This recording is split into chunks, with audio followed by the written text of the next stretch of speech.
malam sahabat madrasah. Kembali lagi dalam podcast MA Riyadhut Thalabah. Dan hari ini kita kedatangan tamu yang sangat spesial. Ini adalah salah satu tim promosi kesehatan dari Puskesmas Sedan. Beliau adalah Mbak Arin. Hari ini beliau datang ke sini untuk ngobrol-ngobrol, berbincang mengenai fenomena merokok yang ada di remaja, terutama di Kecamatan Sedan. Selamat datang Mbak Arin. Selamat datang. Bagaimana kabarnya? Alhamdulillah baik. Puasanya masih lancar Mbak? Masih alhamdulillah. Oke. Mungkin kita langsung aja ya Mbak ya. Boleh nggak Mbak Arin ceritakan gimana sih fenomena merokok pada remaja, terutama di Kecamatan Sedan? Iya. Menurut kami ya tim dari Puskesmas Sedan, fenomena merokok di wilayah Kecamatan Sedan khususnya di remaja itu setiap tahun semakin meningkat ya Mbak, karena terbukti dengan saat akhir-akhir ini kita sedang melakukan kegiatan screening kesehatan, yang mana screening itu mencakup screening perilaku merokok, kemudian screening kesehatan indera, dan screening kesehatan jiwa. Nah, kita muter di setiap sekolah, baik tingkat SMP maupun MTS, kemudian di tingkat SMK maupun MA. Nah, hasil kita muter di berbagai sekolah itu hasilnya sangat menakjubkan, karena memang mungkin kita ngambil sampel kelas 10 atau kelas 7-nya. Itu hasilnya hampir sebagian besar siswa putra ternyata mengakui kalau mereka itu merokok. Bahkan untuk yang tingkat SMP atau MTS ternyata mereka sudah merokok sejak tingkat sekolah dasar gitu. Cuman saat kita ulik lebih dalam, ternyata memang mereka itu merokok kebanyakan di luar rumah. Tidak di dalam rumah. Mungkin kalau dalam rumah juga sepengetahuan keluarga mungkin masih tidak diperbolehkan ya. Iya. Gitu. Kemudian data ini juga didukung dari hasil perilaku hidup bersih dan sehat yang kita lakukan pendataan di masyarakat. Memang angka tidak merokok itu turun dari tahun kemarin. Yang semula sekitar 40% masyarakat di Kecamatan Sedan tidak merokok, ternyata di tahun 2002 kemarin itu hanya sekitar 35% masyarakat yang tidak merokok gitu. Jadi sangat tinggi ya, kalau misalkan tadi 30%-nya yang tidak merokok ya? Iya, hanya sekitar 30%. 70%-nya ini kok merokok gitu ya? Iya, betul Bu. Sangat tinggi. Kira-kira apa sih yang mendorong remaja-remaja, apalagi yang sudah mulai dari SD gitu ya, mulai merokok gitu?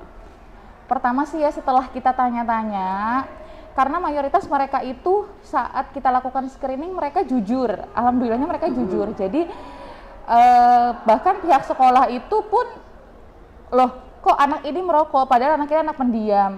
Bahkan tidak hanya remaja putra saja Bu, remaja putri juga ada beberapa yang ternyata saat kita lakukan screening di beberapa sekolah itu juga merokok. Lah motivasi mereka saat kami tanya, kebetulan ada kuesioner juga yang disebarkan ke teman-teman siswa, itu karena ikut-ikutan teman. Paling besar itu karena ikut-ikutan teman, kemudian gengsi, katanya kalau tidak merokok itu tidak maco, kurang keren. Dan mereka itu bangga mengakui di depan orang lain kalau mereka itu merokok. Sedangkan saat saya tanya, loh keluarga kalian tahu atau tidak? Jawabannya mereka, keluarga mayoritas tidak tahu. Terus kita ulik juga kegiatan merokok itu mereka pernah lihat di mana. Untuk sekolah-sekolah yang sudah memberlakukan KTR sih, tanggapan dari mereka mayoritas mereka jarang melihat ke aktivitas merokok di sekolah.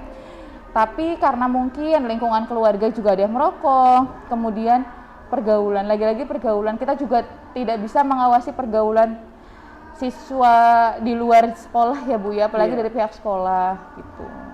Kalau misalkan dari sisi keluarganya sendiri, itu memang biasanya mengetahui dan mendukung sokongan dana finansial gitu kan. Kalau misalkan kita kan tahu rokok niku nggak murah gitu, itu mereka biasanya dapat sokongan finansial untuk merokok itu dari mana gitu? Iya, ternyata saat ditanya juga mereka merokok sehari atau satu minggu itu berapa batang, mayoritas mereka menjawab sehari itu minimal 1 sampai 3. 1 sampai 3 ya. Untuk ukuran anak sekolah, uang saku berangkatnya berarti kan di atas 10.000 ya Bu ya. Untuk beli rokok aja taruhlah 1 batang.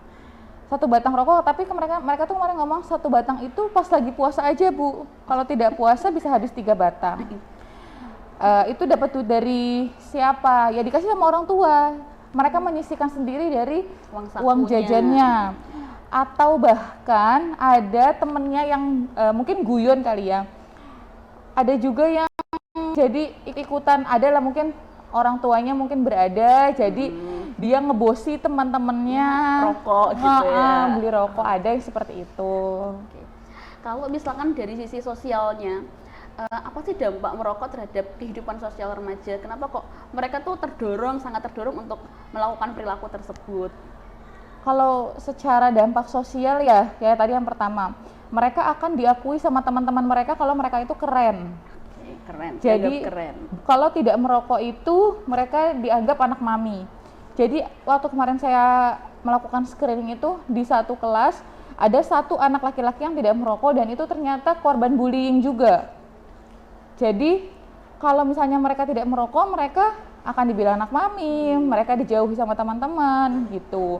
Itu selama mereka ada di lingkungan di luar rumah gitu. Jadi daripada mereka dibully, kayaknya lebih baik mereka ikut-ikutan gitu. Oke. Kalau dari sisi kesehatan sendiri, bagaimana kesehatan ini memandang perilaku merokok? Ya yang pasti merokok itu memang bukan hal yang haram ya, dari agama memang tidak diharamkan. Tetapi sangat mengganggu kesehatan. Karena dampak paru-paru merokok dan tidak perokok itu juga terlihat sangat jelas ya Bu ya. Hitam dan putih untuk yang tidak merokok. Terus kandungan dari rokok itu kan banyak kan bahan-bahan berbahaya, nikotin, CO2, tar, kemudian aseton, aldehid gitu. Itu bahan-bahan yang dapat menyebabkan karsinogen atau menyebabkan kanker. Jadi kenapa efek besarnya perokok itu sampai bisa menyebabkan kanker hingga kematian. Kemudian di masyarakat ini, remaja khususnya, mereka alibi tidak menggunakan rokok konvensional. Mereka sudah banyak yang menggunakan rokok elektrik. Sebutannya vape nggih. Nah, memang antara rokok elektrik dan rokok konvensional itu katanya yang mereka tahu itu rokok elektrik lebih aman. Padahal sama saja. Kalau di rokok elektrik itu ada kandungan formaldehid yang dia seperti formalin dan kandungan aldehid itu bisa menyebabkan karsinogen juga. Walaupun memang untuk elektrik itu tidak mengandung karbon monoksida dan tar. Memang kalau untuk tar sendiri kan kandungannya di dalam paru-paru itu bisa menempel sampai 70% kandungan tar itu sendiri. Tidak bisa dikeluarkan gitu ya, iya. Menempel.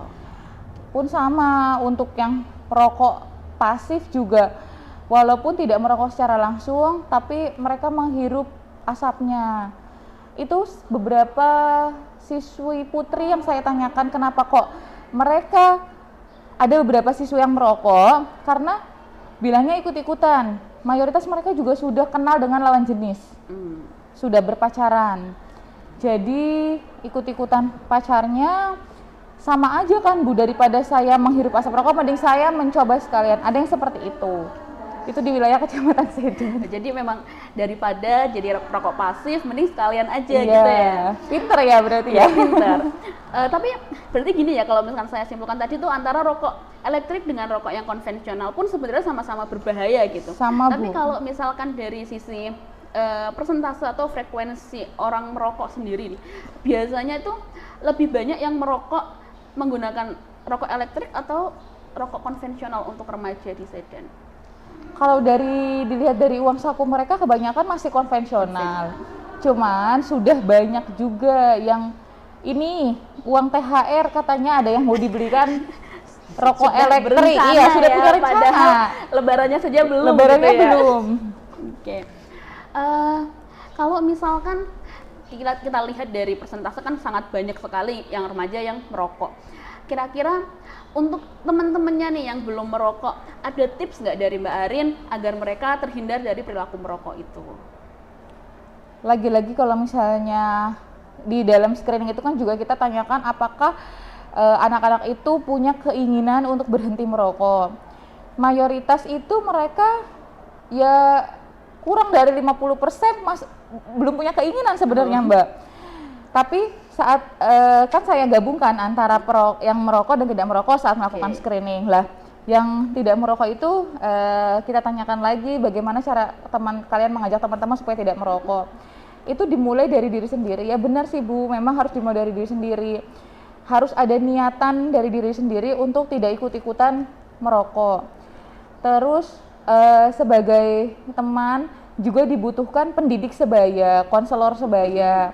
Apalagi di lingkungan sekolah kan juga harusnya kan sekolah ada KKR nggih, kader kesehatan remaja. Nah, kader kesehatan remaja itu tidak hanya menggalakkan di bidang penjagaan UKS saja, tetapi harus bisa mengkampanyekan gaya hidup sehat juga gitu. Jadi jangan bosan-bosan, yang namanya memberikan pengetahuan, mengedukasi itu tidak instan. Perilaku berubah itu tidak instan gitu. Jadi peran teman-teman di sini, teman pendidik sebaya, konselor itu sangat dibutuhkan. Jadi mungkin kalau mungkin diriat ada kegiatan Ahad pagi nggih. Jasmani. Kegiatan jasmani nggih, itu mungkin bisa diisi secara bergiliran untuk edukasi terkait pentingnya berhenti merokok. Gitu.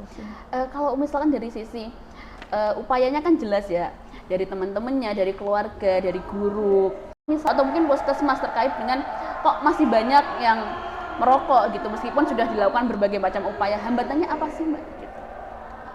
Hambatannya karena apa ya, mereka itu kalau misalnya ditanya sama pihak luar, mereka masih mau jujur. Tapi saat ditanya sama orang terdekat, guru. Atau pihak sekolah, pihak di rumah, keluarga, mereka nggak jujur gitu. Jadi saat kita memberikan laporan atas nama ini merokok, mungkin dari pihak sekolah untuk menindaklanjutinya juga kesulitan untuk lebih komunikasi dengan orang tua dalam kegiatan parenting mungkin ya Bu ya. Terus itu yang pertama hambatannya, karena ketidakjujuran itu sendiri. Kemudian yang kedua, kan sebenarnya kita tuh sudah memberikan upaya untuk berhenti merokok. Ada kliniknya di puskesmas. Nah, itu teman-teman yang sudah merokok di sekolah sudah kita ajak untuk ke puskesmas. Cuman kehadirannya mereka juga minim sekali gitu. Jadi memang puskesmas menyediakan klinik khusus ya, untuk teman-teman remaja yang mungkin ingin berhenti merokok gitu. Boleh tahu programnya seperti apa? Ya, itu upaya puskesmas mulai tahun 2022 sebenarnya sudah ada, 2022 akhir, yaitu klinik berhenti merokok, klinik UBM, upaya berhenti merokok. Itu kami buka di setiap hari Jumat pagi dari jam 8 sampai jam 11, terbuka untuk masyarakat umum. Cuman karena memang akhir-akhir ini kita sedang menggencarkan screening di tingkat anak usia sekolah, jadi harapan kami peserta yang datang di hari Jumat itu teman-teman dari sekolah yang sudah kami screening gitu. Cuman hasilnya masih sangat kurang, bahkan 10% dari peserta yang merokok datang ke puskesmas pun itu belum gitu. Kalau boleh tahu, ini sangat menarik ya, ada klinik khusus untuk teman-teman yang ingin berhenti merokok. Bentuk kegiatan di dalamnya tuh biasanya apa gitu? Mungkin teman-teman yang menonton ini bisa tertarik untuk datang di hari Jumat pagi mengisi Jumatnya gitu. Iya, itu lokasinya di samping rumah vaksin puskesmas. Berarti agak ke barat ya? Iya, agak ke barat. Kemudian itu bentuknya nanti kita konseling dulu, dikonseling lebih dalam sejauh mana mereka keinginan mereka untuk merokok, sejauh mana ada mereka upaya berhenti untuk merokok. Kemudian nanti juga ada tes untuk kadar karbon monoksida yang ada di dalam tubuh gitu. Jadi memang upayanya itu upaya yang dilakukan puskesmas untuk mengurangi tingkat merokok baik pada remaja maupun pada masyarakat umum gitu ya. Selain adanya klinik upaya berhenti merokok, boleh tahu mungkin upaya-upaya lain yang dilakukan puskesmas untuk mengatasi fenomena merokok terutama di Kecamatan Sedan. Ya, yang kita lakukan karena puskesmas itu ranahnya pemberdayaan masyarakat, kemudian ada promotif, preventif, kuratif, dan rehabilitatif. Jadi untuk promotif preventifnya kita tidak bosan-bosan untuk bolak-balik penyuluhan, baik itu di kegiatan UKBM, upaya kesehatan berbasis masyarakat, itu kita bisa melakukan penyuluhan di posyandu remaja atau di kegiatan-kegiatan kemasyarakatan lainnya. Kemudian yang dari segi kuratifnya berupa konseling itu dan pemeriksaan kadar CO gitu. Oke, mungkin ini terakhir ada tips dari Mbak Arin untuk teman-teman semua yang ada di rumah yang ingin berhenti merokok atau yang ingin terhindar dari perilaku merokok untuk adik-adik semua yang ada di rumah. Ya, adik-adik yang ada di rumah, harapan kami baik dari kesehatan maupun dari pihak sekolah, sebenarnya merokok itu sesuatu yang kurang baik, yang tidak baik untuk dilakukan. Apalagi kalau misalnya sudah mencoba sekali, karena dia bisa menyebabkan efek candu. Jadi kalau udah sekali mencoba, bisa penasaran, dilanjut terus. Jadi harapan kami, yang belum mencoba jangan pernah ikut-ikutan.